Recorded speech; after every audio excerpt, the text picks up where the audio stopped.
This morning's scripture reading comes from John chapter 5. We're reading verses 5 and 6. One man was there who had been an invalid for 38 years. When Jesus saw him lying there and knew he had already been there a long time, he said to him, "Do you want to be healed?" Morning, church. In what area could you grow today? What area do you think you could improve in your life? No matter how old we are or how young we are, we all have some areas in our lives that we could improve. I know of somebody who turned 80 on Friday and had a wonderful day. And I'm sure if you had to ask him, he'd tell you, yep, there's some areas that he could do better in. I know of others of you who are really, really young and you are graduating to different levels and you could improve in those levels. This week, my wife worked with a 3-year-old who was graduating from diapers to growing up without diapers. And that's a big step. But even at that age, at that young age, there was some improvement that could take place. And so she came home one day and she was laughing and she said, "You know, I asked this little child, do you need to be changed?" She said, "No." Well, the next teacher came in, "Do you need to be changed?" "No." A third one asked, "Do you need to be changed?" "No." And the more they asked, the more exasperated she got. So she got home, and I don't think the parents believed her, and so they started to just make sure. And she said, "I told you, I don't need to be changed." And as a little child, even at that young age, said, "I know of an area I can improve in, and I can start doing that today." And yes, she should not have been surprised that everybody was still wondering. You know, when we grow up in an area, we kind of surprised. Why doesn't the whole world just know that we've moved on? And so we have to be patient maybe. But I want each one of you, no matter how old you are or how young you are, think of one area that you can do better at. With that in mind, let's open to John chapter 5. We're swapping the sermons from this evening to this morning and vice versa. So if you're looking at your back page, look at this evening's sermon. I need a little bit more time after I looked at that sermon for tonight. And so we'll be doing that one about the church tonight. When you get to John chapter 5, you find that Jesus is moving into Jerusalem and he's coming into this through the Sheep's Gate. And he comes to a pool called the pool of, which in Aramaic is the pool of Bethesda. And at this pool are a lot of people who don't want to improve. Spiritually speaking, they don't want to improve. Physically, they all need to be better, but really the question is, they've been sick for so long, do they really want to be better? There's one man in specific that's been an invalid for 38 years. And yes, if you look at the word invalid, you could pronounce it invalid. And so these people are, for all intents and purposes, invalid. They just don't count. And some of those people are sitting here today. It could be me. It could be you. It could be in 9 areas of our life out of 10, we could be very valid. But in one area, we could be invalid. And guess which one is going to be the important one? For instance, a father comes home and he doesn't say to his wife, "I love you." He's great in every area of his life, but that one area. And his wife needs that emotional support. And so that becomes the most important area. So what area in your life could you improve? Jesus looks at this man who's been an invalid for 38 years. And he says, or asks him, "Do you want to be healed?" And so as we look at this first point, that's what I want you to look at. As we read verses 1 through 6, do you really want to be healed? And we're talking now spiritually more than physically. After this, there was a feast. Jesus went up to Jerusalem. Now there is in Jerusalem by the Sheep Gate a pool in Aramaic called Bethesda, which has 5 roofed colonnades. In these lay a multitude of invalids, blind, lame, and paralyzed. One man was there who had been there or been an invalid for 38 years. So let me ask you, let's drop it down to 35 years. How many of you have been baptized for 35 or more years? Anybody? Yeah, we got a few hands. All right. Okay. How many of you are almost at 35 years? Anybody want to take that one? That's what we're talking about right now. We're talking about somebody who's spiritually been effective in a lot of areas in their life, but in one area they really, really are not effective. In one area of their life, they can really improve. I wrote the article for the front page this week, and I had a whole list of things that I said, choose from this list one thing that you can stop doing and one thing that you can start doing. Maybe you do not have time to read that article. Maybe you can just sit and think right now in your mind, what is that one area that you think you could improve? Now, if you're thinking about someone else, then the one area that you can improve in is judging. You need to quit judging, right? If you are really highly embarrassed about that one area that you need to really improve, it might be that you're struggling with hedonism, that you are struggling with the passions of life, and you need to improve in that area. It could be that you have a debit and credit lifestyle. You can listen to me now and say, you know, I have more good things in my life than bad things, so I'm going to be okay. And that doesn't count. Or even a legalist could say, I'm a member of the Summit Church of Christ, or I'm a member of the Church of Christ, I was baptized, I take the Lord's Supper every Sunday, and because I'm a member here, that's all I need to do. That's also a form of legalism. In fact, that's what, in Romans chapter 3, that's the problem Paul had with the Jews. They thought they were saved because they were Jews. And he took a whole thing over there to say, no, we have all sinned and fall short of the glory of God. So what area in your life do you know you could improve? I wish I could sit with you one-on-one because I could make you real angry really quick by pointing out that one thing. What is it? This lesson doesn't make any sense to you. It's a waste of your time if you don't have one thing that you know you could improve in. So please, every one of us, it could be an area you need to be healed in spiritually, or area that you could start doing something or could stop doing something. You might have made a commitment. We looked at Leviticus chapter 5, verses 4 and 5 this morning in Steve's class, and we saw that you could make a rash commitment, whether good or evil, a rash oath, good or evil. And you could have committed to do something at a specific time or in a specific way, and you could be lagging in that. And that may be the area you need to improve. What could you start doing to improve your life? Well, look at what he says here. Verse 6, when Jesus saw that you had been there in this state for a long time, he asked you. That's kind of what's happening here. Don't make it about the guy at Bethesda. Make it about yourself. When Jesus saw him lying there and knew that he had already been there a long time, he said to him, do you want to be healed? And he's really very, very specifically asking you that right now. Let's stay on this point and just think about it. What would it cost this man to say yes?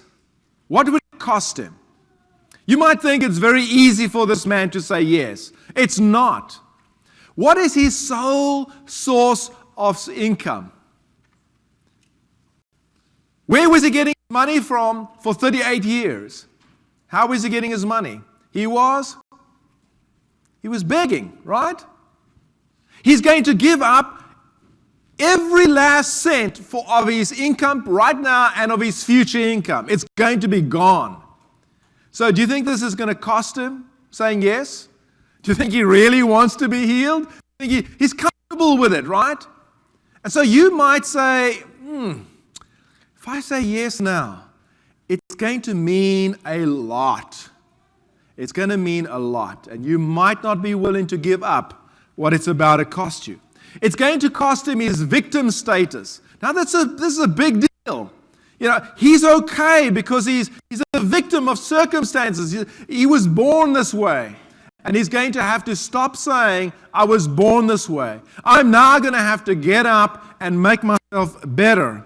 He's going to have to give up his institutionalized thinking. People who are in prison, they get used to having their meals given to them at regular times. They get used to not paying taxes.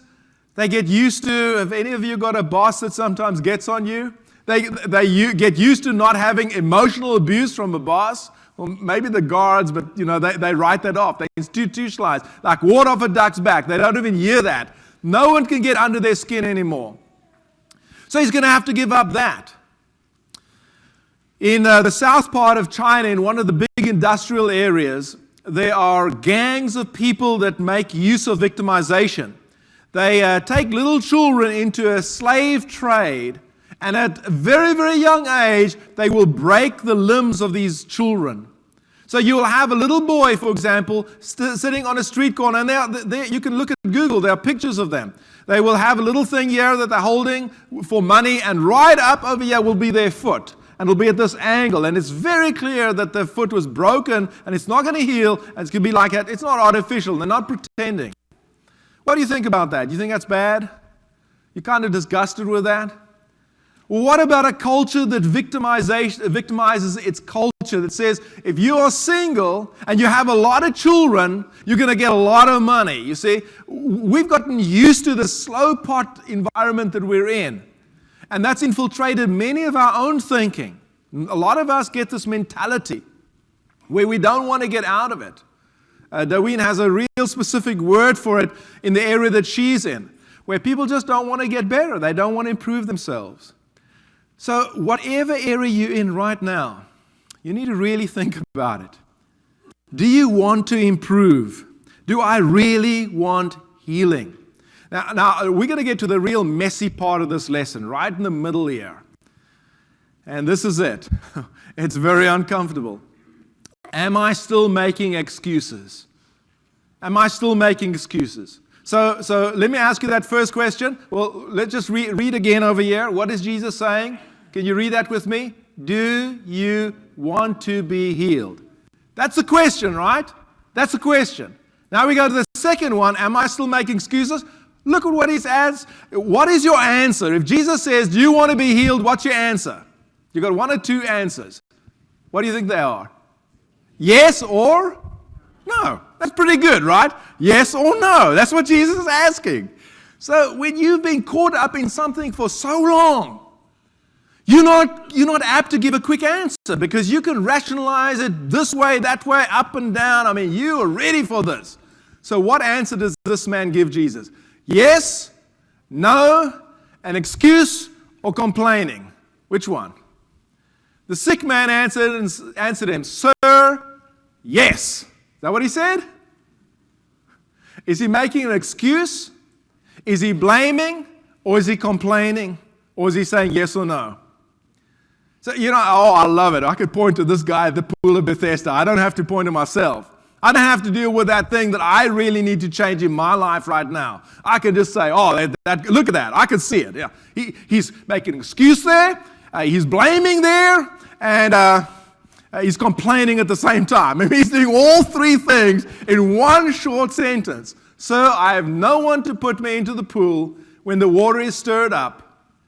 And while I'm going, another steps down before me. Have you ever seen something like that in one sentence, Jeff? I mean, that's classic, isn't it? I looked at that thing, man, that guy's hitting all the dots. I mean, he is so dependent.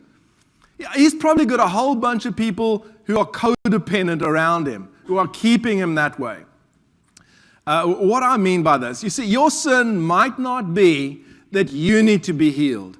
Your sin might be that you're keeping someone else sick right close to you, and you're feeling good about it, and you think you're doing the right thing. Now, this actually happened this weekend, and it might sound a little bit specific or targeted, and I don't mean it that way. I'm using it as an illustration. We had a really nice time at Fort Hill yesterday. We had about 50 people at one time that we counted. Several of our families are having Lord's Supper and services. Those who could afford to sleep the other night also, they did not have time commitments today, like Steve, who had to come back and teach a class.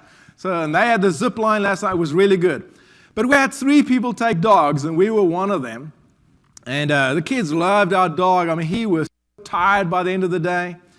But our dog has started to lick his paws. So bad that the hair goes away, and then the skin goes away, and it's caused a disease. And if he doesn't get fixed, he's going to have to get put down. As nice a dog as what he is, he just won't make it. And so to help him, we've got a thing on him called the cone of shame. And we put this cone on him, and everybody looks at him, and they all loved it, and the little kids, took him all over, and it was really wonderful. But one person had him for about 10 minutes, and guess what that person did? They felt sorry for him. So they turned the cone of shame backwards so that he could start licking himself again. Now, they really loved my dog, didn't they? Right?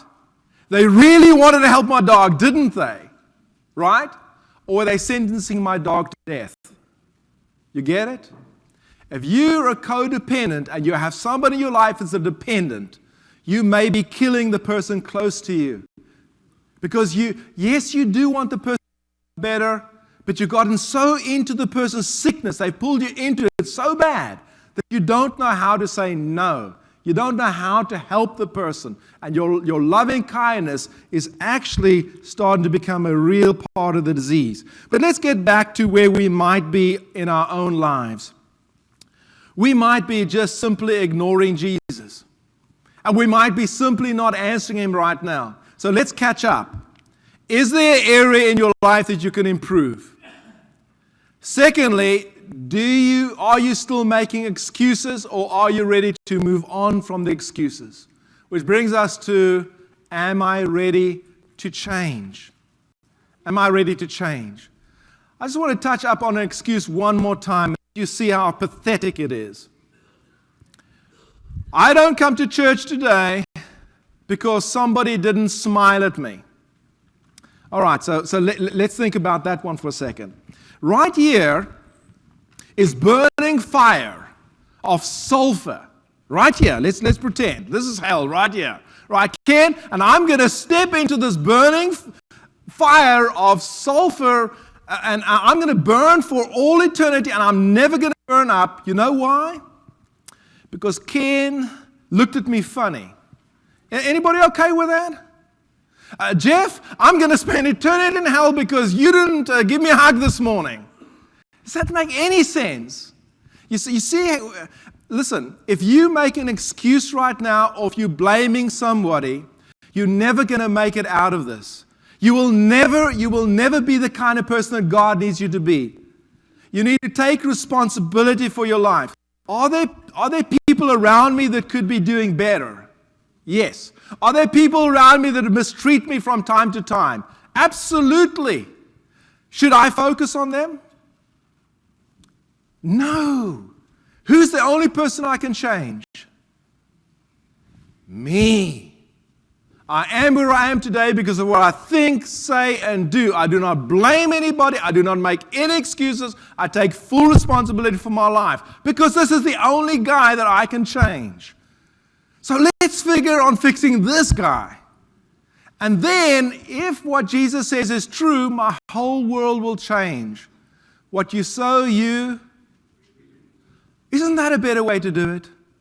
Isn't it better just to focus on this guy? That's a full-time job. Trust me, folks. It's a full-time job keeping this guy going. Okay, let's say, have I motivated you enough to change?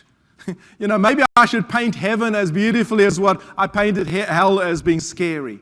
I hope that you're ready to change. I really hope so. Because Jesus is going to give you a very, very clear path to beautiful change in your life. Jesus said to him 3 things. Get up. Take up your bed and walk. Now again, the context. Jesus asked him, do you want to be healed? Did the guy say yes or no? He didn't. What did he do? He slipped right back into doing what all his cronies around him are doing. You see, he's living in an environment where everybody is sick, where everybody wants to be sick, where everybody's staying sick. Oh, they've got an excuse about some angel coming and stirring the water. That may or may not be true. I don't know. Maybe there is some healing property to the water. But that's not going to get them better. They've got to get better in here. That's what's going to fix it. And so he just makes a whole bunch of excuses, and Jesus doesn't even hear the excuses. It's like Jesus is just going to roll right over your excuses, and he's going to tell you three things. He's going to say, get up, take your bed, and walk. Has this man ever in his life gotten up? What do you think? Has he ever? No, he's never. Get up. Has this man ever picked up his bed? No, he's never done this. Has this man ever walked? No. If this man gets up, takes his bed, and walks, can he ever return to the pool of Bethesda? Can he ever go back to where he was? No. That's what makes it so scary. When I ask you, are you ready to change? I know this is not an easy question I'm asking. I know this is going to be really, really, really rough. I visited with somebody this week, and I asked this person, are you ready to get up? This person was in a very, very dark place in their life. They needed to get up. They needed to get out. They needed to pack everything and move. You understand what I'm saying? You need to get up and get out and walk. That's what you have to do. You might just not be ready for it. This church will pray for you during the invitation if you're not ready. We're not quite there. We're getting there, okay? But we will do whatever it takes to help you. We're not the type of a church, and the elders can vouch for me right now. We're not the type of a church to keep people sick. Am I right, elders?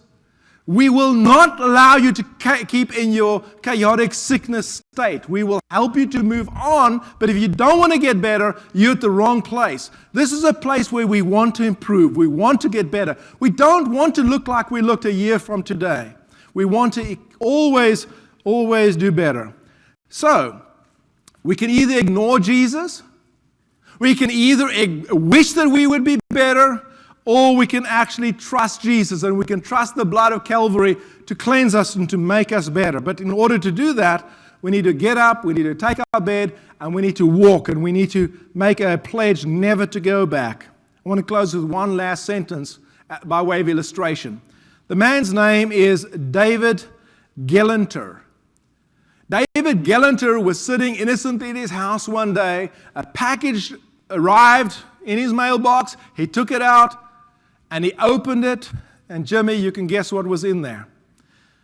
It was from the Unabomber. He was severely injured. He would never be the same person he was again. But this is what David writes. When you encourage a man to see himself as a victim of anything, crime, poverty, bigotry, bad luck, you are piling bricks on his chest.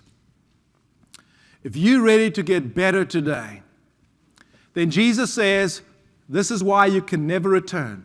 Afterwards, Jesus found him in the temple and said to him, see, you are well. Sin no more, that nothing worse may happen to you. So this is not an easy thing for you to respond to. It's a big step. It's a giant step. It might be a 38-year problem that you've been dealing with. And I'm asking you, are you ready to change? What are you doing with your excuses? Will you change today? If you will change, then Jesus is willing to lift your burdens at Calvary. All you need to do is come forward either to be baptized, to put on a new person, by dying with Jesus in baptism, being buried with Jesus in baptism, and resurrecting to walk out of the baptistry and walk a new life with Jesus. Or to come forward and to ask the elders of this church, please, I've tried everything. I'm now begging you, pray over me that I may be better. Please, if you're willing to improve, come forward right now as together we stand and sing. Days are filled with sorrow and care. Hearts are lonely and drear. Burdens are lifted at Calvary. Jesus is very near. Burdens are lifted at Calvary.